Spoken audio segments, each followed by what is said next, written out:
Hello dear, जितने भी हमारे फर्स्ट ईयर के डियर स्टूडेंट हैं, तो आज जो है एनाटॉमी के बारे में हम लोग देखने वाले हैं। कल कम्युनिटी हेल्थ नर्सिंग के बहुत शानदार प्रश्न देखे थे प्राइमरी हेल्थ केयर के बारे में। उसके टोटल टॉपिक, चाहे एलिमेंट हो, चाहे नर्सिंग रोल हो, चाहे प्रिंसिपल हो, प्राइमरी हेल्थ केयर का जो है कल हम लोग ख़त्म कर दिए थे। ठीक है, तो ये चीज़ें हैं।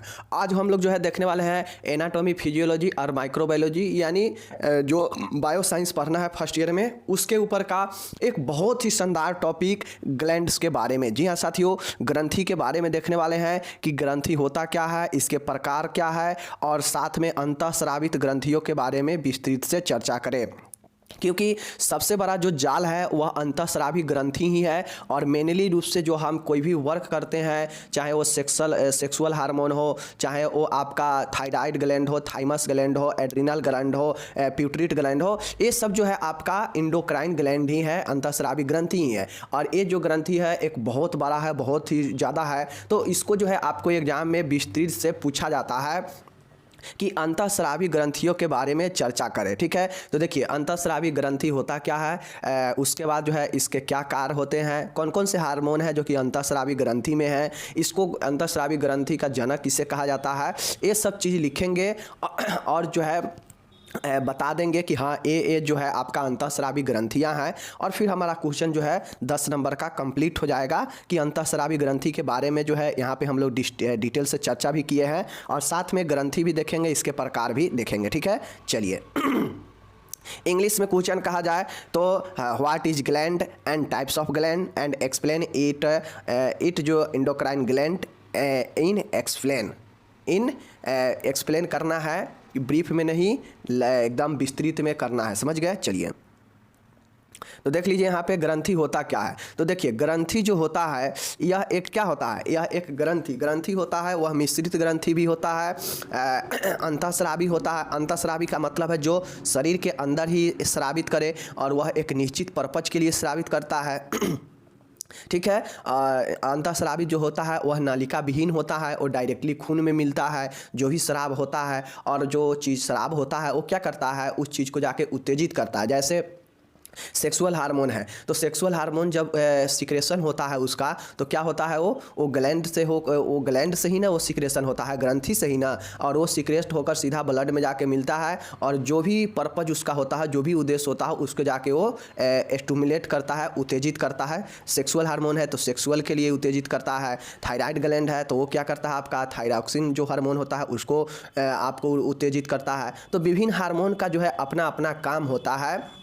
ठीक है, जो कि ग्लैंड से स्रावित होता है। समझ रहे हैं ना? चलिए देखिए तो आपका ग्रंथि होता क्या है, यहाँ पे देखिए ग्लैंड के बारे में। देखिए शरीर की ऐसी संरचना जो शारीरिक पदार्थों से कुछ नया निर्मित करे, ग्रंथि कहलाती है। देखिए ग्रंथि क्या होता है, तो ग्रंथि एक ऐसा संरचना होता है हमारे शरीर में, यह भी एक संरचना ही है। ठीक है, जो क्या करता है कि जैसे आप लोग देखते होइएगा कि दोनों किडनी के ऊपर में क्या है, एड्रिनल ग्लैंड है ना, तो वह भी तो एक संरचना ही है। मेमरी ग्लैंड है, मेमरी ग्लैंड क्या होता है, स्तन ग्रंथि जो होता है वह दूध को क्या करता है, स्रावित करता है। तो ये सब क्या है, ग्रंथि ही है। पैंक्रियाज क्या है, एक प्रकार से ग्रंथि ही है जो कि इंसुलिन का निर्माण कराता है। तो इस प्रकार से जो है बहुत सारे चीज़ों का प्यूटरी क्या है, वो भी एक शरीर का अंग ही है, संरचना ही है। तो यही चीज़ें हैं। तो शरीर का यह क्या होता है, एक स्ट्रक्चर होता है जो शरीर के जो पदार्थ होता है उस पदार्थों से कुछ नया पदार्थ बनाता है। क्या करता है ये ग्रंथि जो है शरीर के पदार्थों से कुछ जो है शारीरिक पदार्थ जो है उससे कुछ नया निर्मित पदार्थ बनाता है। और जो नया पदार्थ बनाता है वही तो आपका हार्मोन होता है। ठीक है, निर्मित करे ग्रंथि कहलाता है। मतलब समझिए कि शरीर की ऐसी संरचना जो शारीरिक पदार्थों से कुछ नया निर्मित करे, ग्रंथि कहलाता है। हमारे शरीर में बहुत सारे पदार्थ हैं, बट सभी के सभी हार्मोन थोड़ी ना है। हार्मोन तो लिमिट मात्रा में जो है बनता है, तो वही जो बनाता है हमारे शारीरिक जो पदार्थ है शरीर में, उससे जो कुछ नया पदार्थ बनाता है वही जो है आपका ग्रंथि हो जाता है। समझ गए? चलिए ग्रंथियों में पसीना, सीम, तेल, उसके सीम मतलब सीरम, तेल, दूध, विभिन्न प्रकार के एंजाइम तथा हार्मोन का निर्माण हो सकता है। अब जो ग्रंथि होता है वह हार्मोन के साथ साथ में पसीना का भी निर्माण करता है, जो कि आप लोग स्वीट ग्लैंड देखते होइएगा, पसीना की ग्रंथि, श्वेत ग्रंथि, तो वह त्वचा के बाहर जो निकलता है पसीना, वो भी ग्रंथि से ही निकलता है। ठीक है ना? जो दूध है, जैसे माँ का दूध जो निकलता है तो मेमरी ग्लैंड से होकर ही निकलता है, तो दूध का भी ग्रंथि निर्माण करता है। कुछ ऐसे एंजाइम है, जैसे हो गया आपका क्या चीज़, बहुत सारे जैसे एंजाइम हो गया, जैसे आपका अग्नाशय है, तो अग्नाशय भी कुछ एंजाइम का क्या करता है, स्रावित करता है। तो ये अग्नाशय क्या है, ग्लैंड ही है जो कि एंजाइम बना रहा है, हार्मोन भी बनाता है, इंसुलिन, दूध, मेमरी ग्लैंड दूध भी बनाता है, पसीना जो कि स्वीट ग्लैंड होता है, पसीना ग्रंथि वो पसीना भी बनाता है और बाहर निकलता है। जैसे तेल, चिपचिपा जो पदार्थ होता है वो भी जो है आपका तेल का भी निर्माण करता है। तो ये सब क्या करता है, ग्रंथि इन सब चीज़ों को जो है निर्माण करता है, निर्माण हो सकता है इन सब में। तो आपको मैं बता भी दिया कि दूध कौन से मेमरी ग्लैंड से, एंजाइम, इंसुलिन वगैरह और सारे जो एंजाइम है, जैसे लार ग्रंथि है ना, लार ग्रंथि, तो लार ग्रंथि से भी जो है एंजाइम उत्पन्न होता है जो कि आपको भोजन को पचाने का कार्य करता है। उसके बाद हार्मोन है, वो तो जानते ही हार्मोन कौन कौन से हार्मोन है।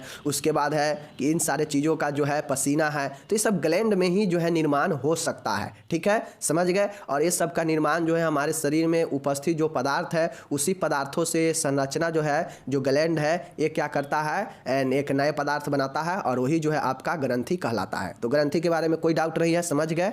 चलिए अब देखिए, ग्रंथि जो है आपका मुख्यतः 3 प्रकार के होता है। तो there are 3 types of glands, समझ गए। पहला है बाह्यस्रावी ग्रंथि, एक्सोक्राइन ग्लैंड, ठीक है। दूसरा है अंतःस्रावी ग्रंथि, एंडोक्राइन ग्लैंड्स, ठीक है। नेक्स्ट है मिश्रित ग्लैंड्स, ब्लेंडेड ग्लैंड, समझ गए ना, या इसी को मिक्सचर ग्लैंड भी बोल सकते हैं। ठीक है, अब देखिए यहाँ पे ये जो 3 ग्रंथि है, इस तीनों में सबसे इंपॉर्टेंट अंतःस्रावी ग्रंथि है। यही जो है आपके शरीर के बहुत ज़्यादा रोल निभाता है और इसके बारे में ही आपका जो है सबसे इंपॉर्टेंट सवाल पूछ लेता है 10 नंबर में कि अंतःस्रावी ग्रंथि के बारे में विस्तृत से चर्चा करें, सीधा सीधा 10 नंबर में पूछ लेगा। तो जो है इस चीज़ों के बारे में चलिए देखते हैं। ठीक है, तो देखिए यहाँ पे हम लोग जो है एक्सोक्राइन ग्लैंड के बारे में देखेंगे, बाह्य ग्रंथि के बारे में। ऐसी ग्रंथियाँ जिनमें अपना स्राव ले जाने के लिए नालिका जैसी संरचना होती है या अपना स्राव किसी निश्चित स्थान पर अथवा निश्चित अंग पर ले जाते हैं, इसलिए इसे नालिका युक्त ग्रंथियाँ भी कहते हैं। देखिए बाह्यस्रावी जो ग्रंथि होता है, तो अगर आपसे सीधा क्वेश्चन पूछ देगा कि ग्रंथि क्या है, ग्रंथि के प्रकार लिखे 5 नंबर में, तो सीधा आप ग्रंथि को परिभाषित कर देंगे, जो कि ऊपर देखे हैं, लिख देंगे कि 3 प्रकार से होता है, तीनों को नाम लिख देंगे और उसके बाद बारी बारी से जो है अंतः के बारे में, बाह्य के बारे में और मिश्रित के बारे में बता देंगे, तो आपका ये 5 नंबर का हो जाएगा। ठीक है, बट अगर अंतःस्रावी के बारे में विस्तृत से चर्चा करेगा तो आपको जो है अंतः ग्रंथि के बारे में बताकर और जो है सीधा अंतःस्रावी ग्रंथि के ऊपर जो है लिखते चलना होगा। ठीक है, आपको ज़्यादा विशेष चर्चा नहीं करना पड़ेगा क्योंकि अंतःस्रावी ग्रंथि अपने आप में बड़ा है, समझ गए। चलिए, तो ये जो बाह्यस्रावी ग्रंथि हम लोग यहाँ पे जो देख रहे हैं, तो बाह्यस्रावी ग्रंथि एक्सोक्राइन में स्पष्ट रूप से कह रहा है कि यह एक ऐसी ग्रंथि होता है जिनमें अपना स्राव मतलब जो सिक्रेशन होता है उससे ले जाने के लिए अपना जो है नलिका जैसी जो है संरचना होती है। मतलब जो ग्लैंड मतलब कोई भी हार्मोन का या कोई भी चीज़ का निर्माण किया, कुछ विशिष्ट चीज़ों का जो निर्माण किया, जैसे ऊपर पढ़े हैं कि तेल हो गया, हार्मोन हो गया, पसीना हो गया, दूध हो गया, एंजाइम हो गया तो ग्लैंड जो इन सब चीज़ों को जो है निर्माण किया है, तो इसको ले जाने के लिए इसके पास अगर अपना नलिका होता है तो वो वाला आपका कौन हो जाएगा, उस वाला जो है बाह्यस्रावी ग्रंथि हो जाता है। और ये जो है किसी निश्चित स्थान तक, किसी निश्चित अंग तक जो है ले जाता है उस पदार्थ को, जो पदार्थों को वो स्रावित करना है। ठीक है, तो ये जो है आपका बाह्यस्रावी ग्रंथि होता है, इसलिए जो है इसे नालिका युक्त ग्रंथियां भी कहते हैं, समझ गए ना। उदाहरण के लिए देखिए श्वेत ग्रंथियां मतलब स्वेट ग्लैंड, पसीने की ग्रंथियां अपना स्राव त्वचा के ऊपर छोड़ देती है। जो त्वचा जो आपका पसीना का ग्रंथि होता है वो पसीना बनाया ग्रंथि और अपनी नलिका के द्वारा ले जाकर त्वचा के बाहर छोड़ देता है और त्वचा के ऊपर जो है हमें पसीना दिखने लगता है। ठीक है, उसी प्रकार से जो है आप लोग को एक और एग्जाम्पल के तौर पे मैं बताता हूँ। जो मेमरी ग्लैंड होता है, दूध ग्रंथियाँ अपना स्राव स्तनों में लेकर जाती है और इसका प्रभाव स्थान विशेष पर पड़ता है। और मेमरी ग्लैंड जो है वो दूध को क्या करता है, स्तन से बाहर निकालता है, जो बच्चा अपने माँ का स्तनपान करता है। तो यही जो है आपका क्या होता है, एक्सोक्राइन ग्लैंड होता है कि एक्सोक्राइन ग्लैंड के पास अपना नलिका होता है जो स्रावित किए हुए चीज़ों को विशेष स्थानों तक क्या करता है, पहुँचाने का कार्य करता होता है जिसका विशेष उद्देश्य होता है। जैसे उदाहरण के लिए श्वेत ग्रंथियाँ हो गया कि वह पसीने को बाहर निकालता है, त्वचा से दूध हो गया दूध ग्रंथियाँ जो कि स्तन से बाहर दूध को निकालता है। तो ये आपका हो गया एक्सोक्राइन ग्लैंड। समझ गए? चलिए देखिए एकदम आसान भाषा में चीज़ों को डील किया गया है। अगर आप यहाँ नहीं समझते हैं तो कहीं नहीं समझेंगे। ठीक है, चलिए चित्र भी आपको हम दिखाएंगे लास्ट में कि कहाँ कहाँ कौन सा ग्रंथि है। समझ गए? अंतःस्रावी ग्रंथि देखिए इंडोक्राइन। देखिए अंतःस्रावी ग्रंथि के पहले बारे में समझते हैं। देखिए ग्रंथियाँ जिनमें अपना स्राव ले जाने के लिए नलिका जैसी संरचना नहीं होती है। देखिए बाह्य में क्या देखे हैं कि वैसा ग्रंथियाँ जो जिसके पास अपना स्राव मतलब जो भी विशिष्ट चीज़ें वो बनाया है, चाहे वो दूध हार्मोन कुछ भी जो बनाया है शरीर के अन्य पदार्थों से, तो वो जो बनाया है और उस स्राव उससे करना है, चूँकि ग्लैंड स्राव करता है, सिक्रेशन करता है, तो उसे स्राव करता है। तो उस स्राव को करने के लिए अगर उससे और शरीर के अंग तक भेजना है तो उसके पास अगर नलिका होगा, अगर उसके पास अपना वेसल्स होगा तो वो तो हो जाएगा बाह्य स्रावी। ठीक है, जो कि एक विशेष अंगों तक ले जाकर छोड़ेगा, पहुंचाएगा और उसका एक विशेष उद्देश्य होगा निश्चित स्थान तक। ठीक है, जबकि अंतःस्रावी ग्रंथियाँ वे ग्रंथियाँ होता है कि इसके पास अपने स्राव के लिए जो है नलिका जैसी संरचना नहीं होता है। नलिका जैसे सीधा उल्टा समझिए, बाह्य में होता है और अंतः वाला में नलिका नहीं होता है। इसके अपने स्राव के लिए नलिका जैसी संरचना इसके पास जो है नहीं होता है। किसके पास? अंतःस्रावी ग्रंथियाँ के पास। ठीक है, यह अपना स्राव सीधे रुधिर में छोड़ देता है। अब बात आते हैं कि इसके अगर नलिका अगर नहीं होता है तो भाई ये स्राव करता है तो करता कहाँ है? तो ये स्राव जो करता है, जो भी हार्मोन, जो भी तेल वगैरह, जो भी कुछ चीज़ें का जो स्राव कर एंजाइम वगैरह का स्राव करता है तो ये सीधा जाकर रुधिर में छोड़ देता है। ठीक है, अब आप लोग कहेंगे कि भाई इसमें नलिका नहीं होता है तो ये जो है कोई भी सिक्रेशन करता है तो फिर भी हमें कैसे पता प्रभावित करता है? तो बिल्कुल, क्योंकि यह ब्लड में छोड़ता है और जो चीज़ें ब्लड में मिलता है जानते हैं कि वो हमारे क्रिया को सीधा तेज करता है। तो इसीलिए जो भी ब्रेन में हो, पिट्यूटरी ग्लैंड हो, सेक्सुअल हार्मोन हो, ये सब क्या होता है? ब्लड में उत्तेजित करता है और ये सब अंतःस्रावी ग्रंथियाँ के द्वारा होता है। समझ गए? चलिए, तो क्या हो गया कि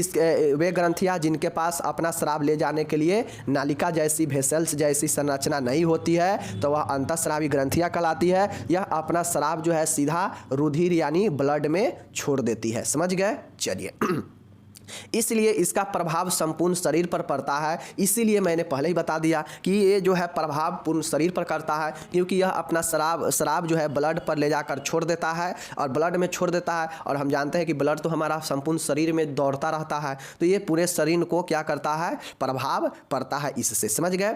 इनसे निकलने वाले स्राव हार्मोन्स होते हैं। अब देखिए, अब यहाँ पे अंतर समझिए। ग्रंथि में हम लोग देखे हैं क्या चीज़ कि तेल भी स्राव करेगा, तेल भी बनाएगा, दूध भी बनाएगा, एंजाइम भी बनाएगा, हार्मोन भी बनाएगा। ठीक है, बहुत सारी चीज़ हम लोग देखे हैं कि ये बनाएगा।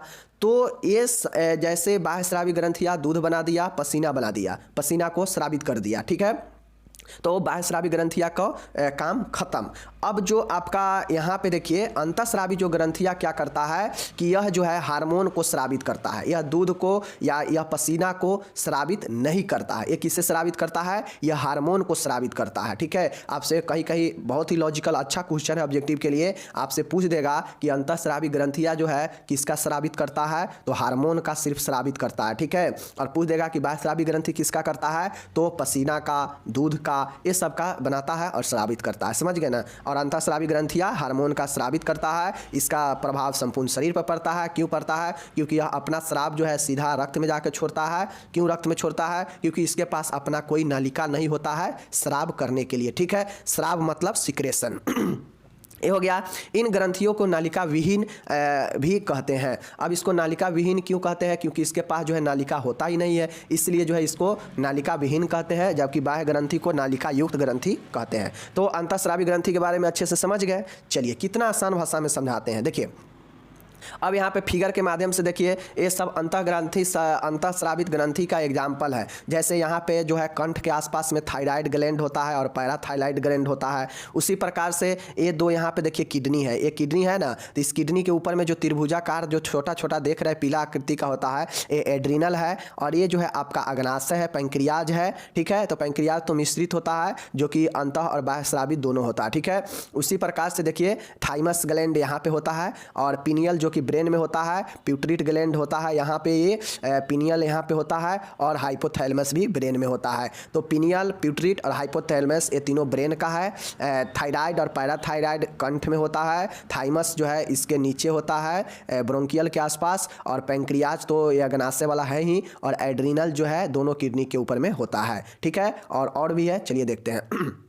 यहाँ पे देखिए कि टेस्टिस जो होता है मेल में होता है, जो कि जो वृषण होता है ना, वो वाला जो है टेस्टिस आपका वृषण कोष, तो ये वाला आपका होता है जो कि आपको क्या करता है, बीड़ी को स्रावित करता है। उसके बाद जो है यहाँ पे देखिए ओवरी जो होता है मेल में होता है, फीमेल में होता है, और टेस्टिस मेल में होता है। तो ये भी एक क्या है आपका, ओवरी भी एक क्या है, ग्रंथि ही है जो कि निर्माण करता है। समझ गए, तो ये चीज़ें समझ गए फिगर के माध्यम से में भी कौन कहाँ होता है, ठीक है। चलिए अब चूंकि हम तो एंडोक्राइन के बारे में अभी तक देख लिए बेसिक चीज़ें कि ये होता क्या है, क्या करता है, तो ये चीज़ें समझ गए।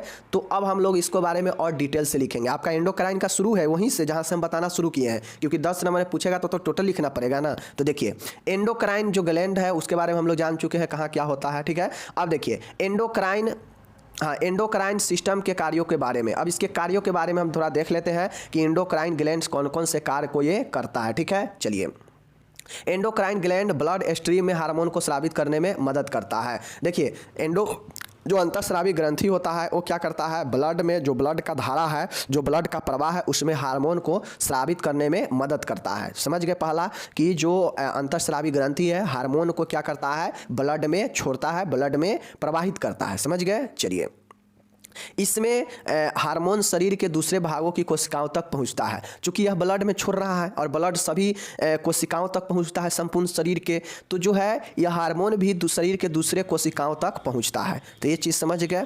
चलिए एंडोक्राइन हार्मोन हमारे मूड मतलब मन, विकास, डेवलपमेंट और ग्रोथ को नियंत्रित करते हैं। अब जो एंडोक्राइन ग्रंथि होता है ये क्या करता है, हमारे मन का, विकास का, हमारे ग्रोथ का, इस सब का क्या करता है, आपको नियंत्रित करता है, कंट्रोल करता है। इसीलिए अंतःस्रावी ग्रंथि को सबसे मुख्य ग्रंथि माना गया है, क्योंकि यह हमारे विकास को, हमारे ग्रोथ को, हमारे मूड को नियंत्रित करता है, जिससे हमारी ग्रंथियाँ मेटाबॉलिज्म और प्रजनन सही से काम कर पाते हैं। प्रजनन कहा जाए तो जो भी सेक्सुअल हार्मोन है वो यहीं से स्रावित कंट्रोल होता है। मेटाबॉलिज्म जो चयापचय की क्रिया, हमारे शरीर में जो भी रासायनिक खाद्य पदार्थों का जो विघटन होता है वह यहीं से जो हार्मोन निकलता है तो होता है। तो ये ग्रंथियाँ इन सभी चीज़ों को जो है सही से काम करने में मदद करता है ये एंडोक्राइन ग्लैंड के द्वारा। समझ गए। चलिए ये सब काम है, लिखिएगा, ये लिखना पड़ेगा। एंडोक्राइन सिस्टम इस बात को भी नियंत्रित करता है कि कितने हार्मोन्स निकलने चाहिए। एंडोक्राइन जो ग्लैंड है ये क्या करता है, ये भी देखता है कि ऐसा थोड़ी ना कि भर भर के हार्मोन निकालते रहेगा, ऐसा तो बिल्कुल नहीं है, क्योंकि हार्मोन बनता ही थोड़ा है और भर भर के निकालेगा तो कहाँ से हार्मोन बचेगा। तो इसलिए ये भी तय करता है कि हार्मोन कितना स्रावित करना है। समझ गए, उस पर नियंत्रित करता है, ठीक है। ऐसा खून में मौजूद हार्मोन के स्तर या अन्य तत्वों के स्तर जैसे कैल्शियम पर निर्भर करता है, और ऐसा तब होता है जब आपके ब्लड में कितना कौन से पदार्थ मौजूद है, हार्मोन मौजूद है या और कौन से तत्व कितना मौजूद है, उसी हिसाब से आपका जो है ये हार्मोन भी छोड़ता है ब्लड में। समझ गए ना। जैसे बहुत सारे हमारे ब्लड में कैल्शियम वगैरह हो गया, सोडियम वगैरह या बहुत सारे खनिज पदार्थों, लवण वगैरह मिला हुआ रहता है, तो वो पोषक तत्व न होता है, तो वो सब संपूर्ण शरीर को ब्लड पहुंचाता है, ठीक है। तो उसी प्रकार से ये उस पर निर्भर करता है कि कितना हार्मोन हमें छोड़ना है, वो उस पर निर्भर करता है कि ब्लड में कौन से पदार्थों, कौन से तत्वों का मात्रा कितना जो है उपस्थित है। जैसे कैल्शियम हो गया, लौह तत्व हो गया, ये सब ब्लड में रहता है ना, तो ये जो है उस पर निर्भर करता है कि हमें जो है हार्मोन कितना उस पर छोड़ना है ब्लड में, ठीक है। तो ये काम जो है आपका एंडोक्राइन करता है, तय करता है कि कितना हार्मोन जो है हमको स्रावित करना है। समझ गए। हार्मोन लेवल को कई चीज़ों प्रभावित करती है, जैसे तनाव, इन्फेक्शन, खून में मिनरल तथा तरल पदार्थों के संतुलन में बदलाव, इलेक्ट्रोलाइट्स इम्बैलेंस, स्ट्रेस, इन्फेक्शन, खून में और सारे खनिजों का मिलन होना, ये सब जो है आपके हार्मोन लेवल को प्रभावित करता है। ठीक है, ब्लड जितना फ्रेश होगा उतना ज़्यादा हार्मोन सिक्रेशन अच्छा रहेगा। ब्लड जितना ज़्यादा गंदा होगा, जितना ज़्यादा और पदार्थ उसमें मात्रा बढ़ जाएगा, हार्मोन का लेवल उतना ही कम जाएगा। इसलिए हार्मोन अच्छे से सिक्रेश हो तो इसके लिए बहुत इंपॉर्टेंट है कि आपका ब्लड जो है सही मात्रा में सही संतुलित रहे। ठीक है, तो ये जो है आपका इंपॉर्टेंट है, समझ गए। चलिए अब इसको एक बार आप लोग जाइएगा, आप लोग पढ़िएगा कहाँ, rmnursing.blogspot.com पर, क्योंकि हम बता रहे हैं तो आप यहाँ वीडियो देख लिए और वहाँ जाके एक बार खुद से पढ़ लेंगे। पीडीएफ भी रहेगा लेकिन एक बार खुद से पढ़ लेंगे तो आपका दिमाग में बैठ जाएगा, क्योंकि इतना आसान भाषा आपको और कहीं नहीं मिलने वाला है। ठीक है, चलिए थॉमस एडिन्स को अंतःस्रावी विज्ञान का जनक कहा जाता है। जो इंडोक्राइन साइंस है इसे जो है थॉमस एडिन्स्को को जो है अंतःस्रावी विज्ञान का जनक कहा जाता है। तो ये इंपॉर्टेंट पॉइंट है, लिखिएगा, समझ गए। अंतःस्रावी तंत्र मतलब जो आपका इंडोक्राइन सिस्टम है, तंत्र के अध्ययन को इंडोक्राइनोलॉजी कहते हैं। ये सब इंपॉर्टेंट है, ऑब्जेक्टिव में पूछ देगा कि भाई अंतःस्रावी विज्ञान के जनक किसे कहते हैं, ये अंदर की चीज़ें हैं, तो आपको याद रखना पड़ेगा थॉमस एडिन्स्को, समझ गए। नेक्स्ट है आपका कि अंतःस्रावी तंत्र के अध्ययन को एंडोक्राइनोलॉजी कहते हैं, याद रखिएगा, एंडोक्राइनोलॉजी नाम से ही है इंडोक्राइन, और इंडोक्राइन से ही जो है एंडोक्राइनोलॉजी बना है। लॉजी लगा दीजिएगा तो अध्ययन हो जाएगा, समझ गए। मानव शरीर की मुख्य अंतःस्रावी ग्रंथि एंडोक्राइन सिस्टम एवं उनसे स्रावित हार्मोन एवं उनके प्रभाव निम्न है। देखिए मानव शरीर में जो सबसे मुख्य जो ग्रंथि है वो इंडोक्राइन ग्लैंड ही है, समझ गए। और इंडोक्राइन जो सिस्टम है, जो ग्रंथि है, और उससे जो हार्मोन जो स्रावित होता है उसका प्रभाव निम्न है। मतलब कहा जाए तो निम्न प्रकार से जो है क्या होता है, इसका कौन कौन से अंतःस्रावी ग्रंथियाँ है जिसका लिस्ट यहाँ पे बना हुआ है, देख लीजिए, समझ गए। चलिए जैसे हाइपोथैलेमस जो होता है ग्रंथि होता है, ठीक है। थायराइड ग्रंथि होता है, पैराथायराइड ग्रंथि होता है, और कौन कहाँ होता है बता दिए। हाइपोथैलेमस ब्रेन में, थायराइड और पैराथायराइड कंठ के पास में होता है। उसके बाद जो है ये सब इंडोक्राइन ग्रंथि का उदाहरण है, ये सब लिखना पड़ेगा एग्जाम में, न तो फंस जाइएगा जब नहीं बताइएगा तो। 10 नंबर में पूछेगा तो कॉपी भी तो फुल होना चाहिए ना। थाइमस ग्रंथि हो गया, ठीक है। अग्नाशय ग्रंथि हो गया।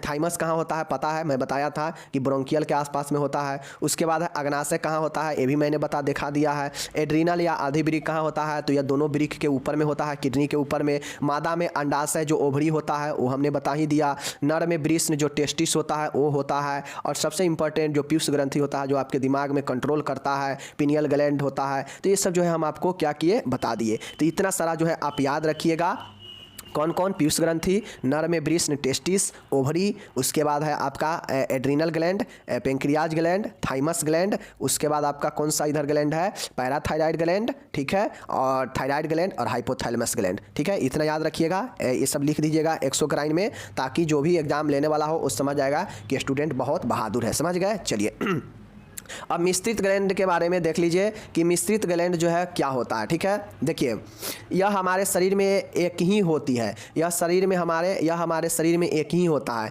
यह जो मिश्रित ग्लैंड है यह एक ही होता है। पेंक्रियाज यानी अग्नाशय जो ग्रंथि है, यह ग्रंथि अंतःस्रावी तथा बहिर्स्रावी दोनों ही कार्य करते हैं, इसलिए इसे मिश्रित स्रावी कहता है। मतलब ये जो होता है ग्लैंड, ये क्या करता है, अंदर भी स्रावन करता है और बाह्य भी स्रावन करता है, इसीलिए जो है इसे क्या कहा जाता है, मिश्रित ग्रंथि कहा जाता है। और बाह्य स्रावी क्या होता है और अंदर स्रावी क्या होता है देख ही लिए हैं, तो उस चीज़ से आप समझ ही जाएंगे। बस दोनों का मिश्रण ही आपका मिश्रित ग्लैंड कहलाता है, समझ गए इसके बारे में डिटेल में।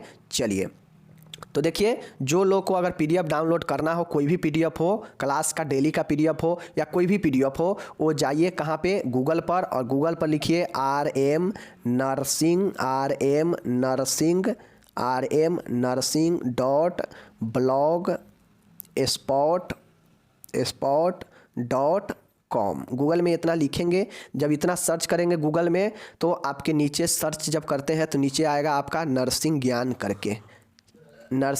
करके जो है आपका आएगा लिखा हुआ। इस पर आपको क्लिक करना है। इस पर जब आप क्लिक कर देंगे तो आपके सामने पेज खुल जाएगा। अगर हाल फिलहाल के वीडियो का पीडीएफ लेना है तो रिसेंट पेज में मिल जाएगा। रिसेंट पोस्ट में मिल जाएगा, ठीक है। अगर हाल फिलहाल के नहीं, आपको हॉल पीडीएफ डाउनलोड करना है या ऑब्जेक्टिव का पीडीएफ डाउनलोड करना है तो ऊपर में देखिएगा ब्लैक का जो चिन्ह रहता है लाइनिंग, उस पर 3 डॉट ऊपर में ऐसे रहेगा, इस पर आपको क्लिक करना है। जब क्लिक करेंगे तो जो है आपको वहाँ पे जो भी सब्जेक्ट का चाहिए, फर्स्ट ईयर का लेना है तो फर्स्ट ईयर के इस साइड में तीर वाला ऐसे रहता है, तो इस पर जब आप क्लिक करेंगे तो आपके सामने सब्जेक्ट वाइज आ जाएगा और एक ऑप्शन आ जाएगा ऑब्जेक्टिव का। तो जो भी सब्जेक्ट का लेना हो उस पर क्लिक करके, या ऑब्जेक्टिव का लेना हो तो ऑब्जेक्टिव पर क्लिक करके ले सकते हैं, ठीक है। ये हो गया। इसी प्रकार से अगर सेकेंड ईयर का है, MSN 1 और MSN 2 का एक साइड बना दिए हैं थ्योरी का, और MA चेन और CA चेन मतलब मेंटल हेल्थ और चाइल्ड हेल्थ का एक साइड बना दिए हैं, उसमें वो दोनों का है और उसमें उस दोनों का है, ठीक है। और सेकेंड ईयर ऑब्जेक्टिव का जो है एक अलग है उसमें भी, ठीक है। और इसी प्रकार से थर्ड ईयर में भी आपको क्वेश्चन बैंक हो या ऑब्जेक्टिव हो, सबका है, ठीक है। चलिए बाद बाकी मिलते हैं। उम्मीद है कि आप लोग समझ गए होंगे। एंडोक्राइन इंपॉर्टेंट है, इसलिए चलिए एक बार एंडोक्राइन के बारे में आपको जो है इसके कार्यों के बारे में एक बार और बता देते हैं, ठीक है, ताकि आप लोग कंफ्यूज नहीं हो। समझ रहे हैं ना। चलिए देखिए यहाँ पे देख लीजिए कि इंडोक्राइन सिस्टम के कार्यों के बारे में जानते हैं, ठीक है। इंडोक्राइन ग्लैंड ब्लड स्ट्रीम में हार्मोन को स्रावित करने में मदद करता है। जो अंतःस्रावी ग्रंथि होता है ना, यह हार्मोन को क्या करता है, जो कि ब्लड के प्रवाह है उसमें हार्मोन को स्रावित करने में मदद करता है। इसमें हार्मोन शरीर के दूसरे भागों की कोशिकाओं तक पहुँचते हैं। अब ये जो हार्मोन स्रावित होता है इंडोक्राइन से, ये ब्लड में जो स्रावित किया है तो ब्लड जो है इसके साथ अपने संपूर्ण कोशिकाओं तक इस हार्मोन को पहुँचाता है, ठीक है। नेक्स्ट है इंडोक्राइन हार्मोन हमारे मूड, विकास, ग्रोथ को नियंत्रित करते हैं। अब इंडोक्राइन जो ग्लैंड होता है, अंतःस्रावी जो ग्रंथि है, ये क्या करता है, हमारे मन का, हमारे विकास का, हमारे ग्रोथ का क्या करता है, कंट्रोल करता है। जैसे आपका मन में क्या चल रहा है, क्या नहीं चल रहा है, आपका विकास, हाइट छोटा होना, बड़ा होना, ये सब जो है इंडोक्राइन से ही कंट्रोल होता है, इसी हार्मोन से, ठीक है। अगर सही मात्रा में अगर आपका हार्मोन नहीं स्रावित होगा, विकास वाला, वृद्धि वाला, तो बौना हो जाता है आदमी, बहुत ज़्यादा स्रावित हो गया है मतलब बहुत ज़्यादा लंबा हो जाता है, ठीक है, शरीर का आकार बहुत बढ़ जाएगा। ये सब जो है हार्मोनल चेंजेज के कारण ही होता है। तो ये जो है आपका इंडोक्राइन इसमें बहुत बड़ा रोल निभाता है, ठीक है। तो ये सब नियंत्रित करता है। साथ में जिसमें हमारी ग्रंथियाँ क्या करता है, मेटाबॉलिज्म और प्रजनन से सही से काम कर पाते हैं। और जो सही से हार्मोन मिलेगा शरीर को तो क्या होगा, मेटाबॉलिज्म और प्रजनन का काम भी सही से हो पाएगा, ठीक है। तो ये सब इंडोक्राइन इसमें प्रजनन में, मेटाबॉलिज्म में बहुत बड़ा भूमिका निभाता है। समझ गए, ये सब लिखना पड़ेगा। एंडोक्राइन सिस्टम इस बात को भी नियंत्रित करता है कि कितने हार्मोन्स निकलने चाहिए। अब इंडोक्राइन से ऐसा नहीं है कि यह भर भर के हार्मोन को निकालेगा, तो ये नियंत्रित, यह इस बात पर भी नियंत्रित करता है कि भाई हमें कितना जो है हार्मोन सीक्रेट करना है, ठीक है। नेक्स्ट आपका ऐसा खून में मौजूद हार्मोन के स्तर या अन्य तत्वों के स्तर जैसे कैल्शियम पर निर्भर करता है। मैंने आपको पहले ही बताया कि कितना हार्मोन मतलब सीक्रेशन करना है इंडोक्राइन पर ही निर्भर करता है। बट ऐसा तब होता है जब खून जब आपका बताता है कि हाँ खून कितना ज़्यादा अच्छा है, कितना ज़्यादा सही है। अगर खून में कोई और पदार्थों का और खनिजों का अन्य कैल्शियम वगैरह या लौह तत्व के मात्रा कितना है उस पर निर्भर करता है, ठीक है। अगर जितना ज़्यादा नॉर्मल होगा, अच्छा होगा, उतना ज़्यादा हार्मोनल सीक्रेशन बढ़िया होगा, ठीक है। हार्मोन लेवल को कई चीज़ें प्रभावित करता है। जो हार्मोन का लेवल होता है कम बेस, उस पर बहुत सारे चीज़ों का फैक्ट होता है, बहुत सारे चीज़ों का इफेक्ट पड़ता है। जैसे स्ट्रेस, तनाव में, इन्फेक्शन से, खून में मिनरल का मिलना, तरल पदार्थों का संतुलन में बदलाव, तो ये सब जो चीज़ें हैं आपका इफेक्ट करता है किसको, हार्मोनल लेवल को प्रभावित करता है, जो आपके इंडोक्राइन से स्रावित हो रहा है। समझ गए। तो ये इतना सारा चीज़ें हम बता दी हैं आपको। साथ ही जानिए कि थाइमस एडिंस्को को अंतःस्रावी विज्ञान का जनक कहा जाता है। अंतःस्रावी तंत्र के अध्ययन को एंडोक्राइनोलॉजी कहते हैं, ठीक है। मानव शरीर की मुख्य अंतःस्रावी ग्रंथियाँ ही होता है, ठीक है। और इंडोक्राइन सिस्टम एवं उनसे स्रावित हार्मोन, उनके प्रभाव निम्न होते हैं, जो कि यहाँ पे आपको लिखा गया है। सभी ग्रंथि का मैंने नाम बता दिया है, इतना लिखेंगे। और आप अगर फिगर बना के बता देते हैं कि एंडोक्राइन ग्लैंड कौन ग्लैंड कहाँ पे होता है, तो सपनों में जो है आप लोग सोचिएगा कि आपका जो नंबर होगा पूरा के पूरा मिल जाएगा, ठीक है एकदम। तो इस प्रकार से फिगर बना दीजिएगा बॉडी का स्ट्रक्चर, और बता दीजिएगा कि पीनियल कहाँ होता है, हाइपोथैलेमस कहाँ होता है, थायराइड कहाँ होता है, प्यूटरेट कहाँ होता है, एड्रीनल कहाँ होता है, टेस्टिस कहाँ होता है, ओवरी कहाँ होता है, पेंक्रियाज कहाँ होता है, ये सब बता दीजिएगा। तो कॉपी भी फुल होगा और जो कॉपी चेकने वाला होगा उसको बहुत ज़्यादा स्मार्ट लगेगा, ठीक है। बाकी मिलते हैं, इससे आसान आपको पूरे यूट्यूब पर कोई नहीं बताएगा। नर्सिंग के क्षेत्र में या मेडिकल के क्षेत्र में आपके सिलेबस के अनुसार है ये, ठीक है। मिलते हैं अगले वीडियो में, धन्यवाद।